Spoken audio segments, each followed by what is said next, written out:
Halo, halo, halo, YOLO! Welcome back to my channel @freddy_alam. Jangan lupa like, comment, share, dan juga subscribe. Klimis banget gue hari ini ya. Habis mandi coy, seger banget ya. Setelah seharian penuh, setiap hari asik-asik rebahan. Namanya juga warga rebahan gitu kan. Tiap hari cuma leyeh-leyeh aja di rumah, nggak kemana-mana. Dalam rangka memutus tali perkembangan dari wabah virus corona yang saat ini tengah mewabah di mana-mana.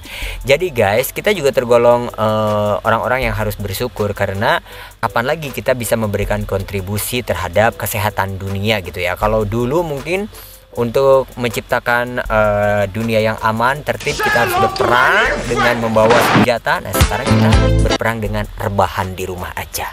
Ya enggak?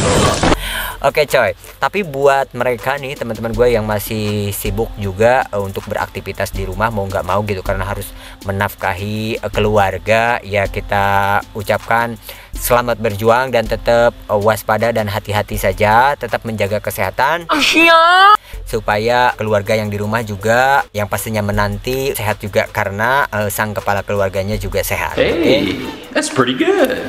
Nah guys, berbicara soal mencari nafkah di saat pandemi corona memang agak sulit sekali ya saat ini. Karena apa? Karena hampir semua bidang terkena, bukan cuma beberapa sektor saja yang kemarin sempat diumumkan sama pemerintah, yaitu sektor perhotelan, sektor pariwisata, kemudian perdagangan, ataupun sektor transportasi, ekspor impor dan lain sebagainya. Tapi di beberapa sektor pun gitu mengalami hal yang sama, termasuk kemarin pun ada beberapa karyawan yang akhirnya kena PHK ataupun dirumahkan, termasuk gue nih ya kan. Jancuk. Kita pastinya hanya bisa berdoa saja semoga wabah ini cepat berlalu dan kita bisa kembali lagi beraktivitas mencari nafkah yang halal seperti semula, ya enggak? Oke, berbicara soal pekerjaan di bidang transportasi. Halo untuk teman-teman gue ini, untuk para driver online terutama ya, yang memang mau nggak mau dalam situasi seperti ini harus tetap mencari nafkah di luaran sana gitu ya, demi untuk keluarga.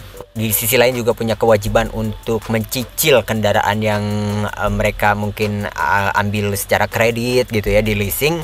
Ya ini memang luar biasa ya, pastinya mumet banget dan stres banget. Tapi beberapa hari yang lalu dari Presiden Jokowi sendiri sudah memberikan kebijakan, yaitu memberikan instruksi kepada pihak bank dan juga leasing, dalam hal ini melalui OJK, Otoritas Jasa Keuangan.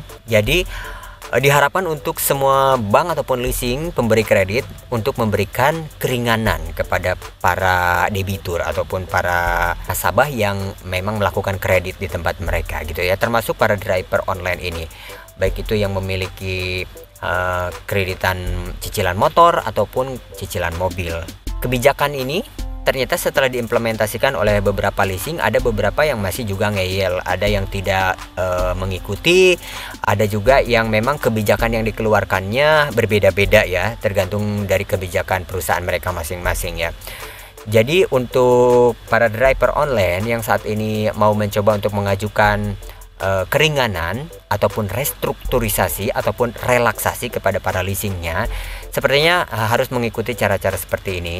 Jadi ini gue mau kasih tahu caranya bagaimana mengajukan restrukturisasi kepada leasing ataupun banknya, tempat pemberi kredit. Oke, tapi sebelum kita mulai jangan lupa like, comment, share, dan juga subscribe channel @freddy_alam ya guys. Jadi cara mengajukan penangguhan cicilan kendaraan ke leasing ini, persyaratannya adalah di sini kamu bisa baca, yaitu terkena dampak langsung COVID-19 dengan nilai pembiayaan di bawah 10 miliar ya, 10 miliar. Kemudian pekerja sektor informal dan atau pengusaha UMKM, terus tidak memiliki tunggakan sebelum tanggal 2 Maret 2020 saat pemerintah RI mengumumkan virus corona ya. Terus pemegang unit kendaraan atau jaminan, dan yang terakhir kriteria lain yang ditetapkan oleh perusahaan pembiayaannya. Adapun tata cara pengajuan restrukturisasi ataupun keringanan berlaku mulai tanggal 30 Maret 2020. Dan pengajuan ini yang pertama, pemohon restrukturisasi ataupun keringanan ini bisa melakukan dengan cara mengisi formulirnya yang dapat didownload dari website resmi perusahaan pembiayaan ya. Terus yang kedua, pengembalian formulir dilakukan melalui email, jadi tidak perlu mendatangi kantor perusahaan pembiayaan. Dan yang ketiga, persetujuan permohonan restrukturisasi ataupun keringanan akan diinformasikan oleh perusahaan pembiayaan melalui email gitu. Jadi kalau sudah mengisi formulir dan mengirimkannya, itu bisa menunggu saja untuk mendapatkan informasi pengumuman yang disampaikan leasing tersebut melalui website ataupun call centernya secara resmi ya. Terus prioritas debiturnya tadi sudah gue ungkapkan, yaitu yang terkena dampak 19 dengan nilai kredit leasing di bawah 10 miliar rupiah. Itu antara lain pekerja informal, berpenghasilan harian, usaha mikro, usaha kredit, UMKM atau KUR ya, KUR. Terus keringanan dapat diberikan dalam periode waktu maksimalnya 1 tahun ya. Jadi dalam waktu 1 tahun saja itu maksimal. Dalam bentuk penyesuaian pembiayaannya itu bisa berupa cicilan pokok ataupun bunganya, terus perpanjangan waktu ataupun hal lain yang ditetapkan oleh bank ataupun leasing pemberi kredit. Terus juga mengajukan kepada bank ataupun leasing dengan menyampaikan permohonan melalui saluran komunikasi bank ataupun leasingnya ya. Terus jika dilakukan secara kolektif, misalnya melalui perusahaan, maka direksi wajib memvalidasi data yang diberikan kepada bank ataupun leasingnya. Bagi debitur yang tidak termasuk kedua hal tersebut tadi ya, bank ataupun leasing memberi kebijakan keringanan kredit atau leasing sehingga debitur dapat berkontak langsung melalui sarana komunikasi yang selama ini digunakan dan tetap tidak perlu hadir ataupun tatap muka. Lalu debitur juga selalu mengikuti informasi resmi dari pihak bank atau leasing, tidak mudah percaya dengan informasi yang bersifat hoax, termasuk juga melaporkan kepada pihak bank ataupun leasingnya jika ada pihak debt collector yang melakukan teror atau tidak sesuai ketentuan ya.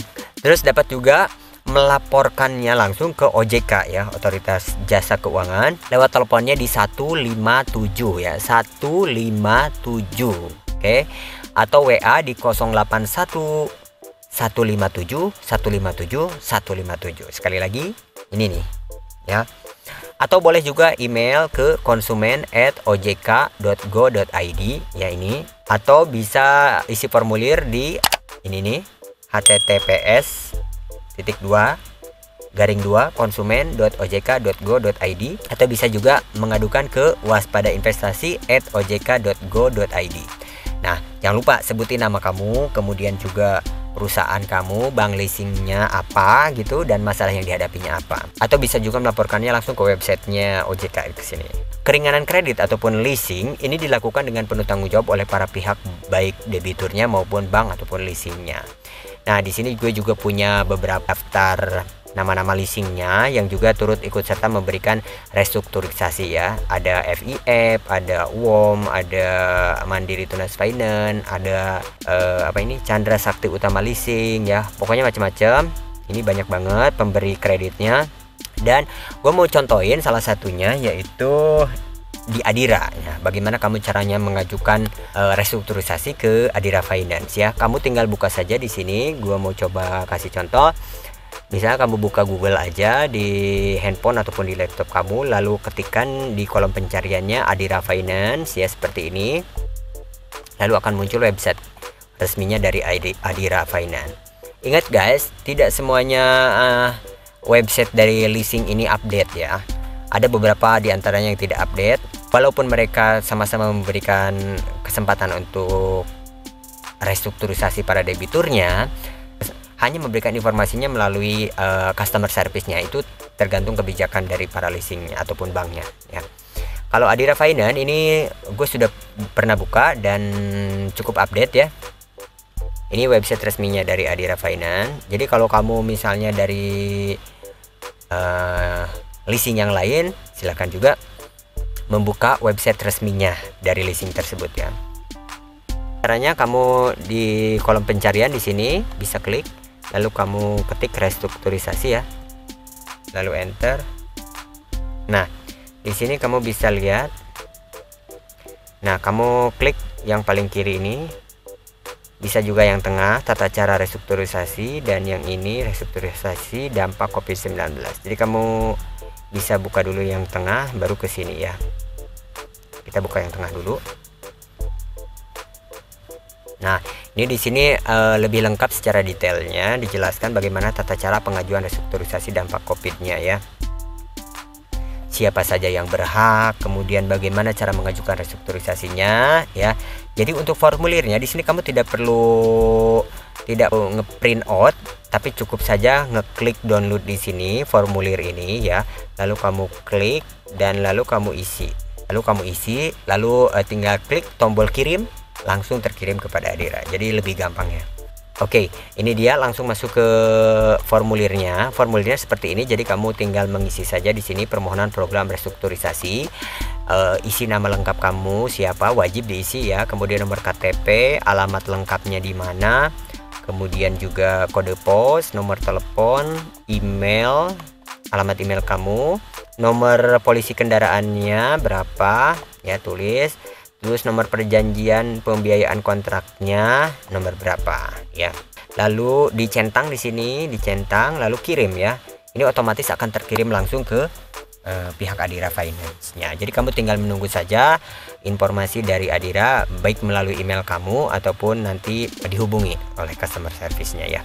Jika disetujui maka kamu diwajibkan untuk datang ke leasing Adira serta membawa kendaraan kreditan kamu itu yang dari Adira ya. Nah, ini ketentuan program restrukturisasi ataupun keringanan yang telah mendapat persetujuan oleh Adira Finance. Ini yang harus kamu tahu. Jadi sesuai kesepakatan Asosiasi Perusahaan Pembiayaan Indonesia atau API perihal adanya pembayaran sebagian angsuran selama tenggang waktu tertentu, maka pada saat permohonan restrukturisasi disetujui, kalian perlu melakukan pembayaran sebagai angsuran atau bunga sejumlah. Jadi kalaupun disetujui, kalau dari Adira ya, kamu harus diwajibkan membayar Rp350.000 per kontrak untuk pembiayaan motor baru.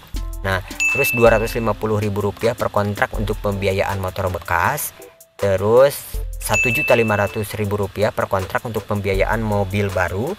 Dan Rp1.250.000 per kontrak untuk pembiayaan mobil bekas. Dan pembayaran pada sebagian angsuran atau bunga tersebut di atas akan diperhitungkan dalam pembayaran kewajiban dari debitur selanjutnya. Denda untuk periode bulan Maret sampai dengan bulan Juni 2020 akan dihapuskan. Maret, April, Mei, Juni, berarti 4 bulan ya dihapuskan. Dan pembayaran angsuran berikutnya dapat dilaksanakan paling lambat bulan Juni 2020 dengan pilihan perpanjangan tenor sampai dengan 12 bulan untuk mengurangi jumlah angsuran per bulan yang harus dibayar ya. Untuk penjelasan lebih detail bisa mengenai perhitungan tersebut boleh ditanyakan langsung ke kantor cabangnya Adira di tempat kamu berada saat ini gitu ya.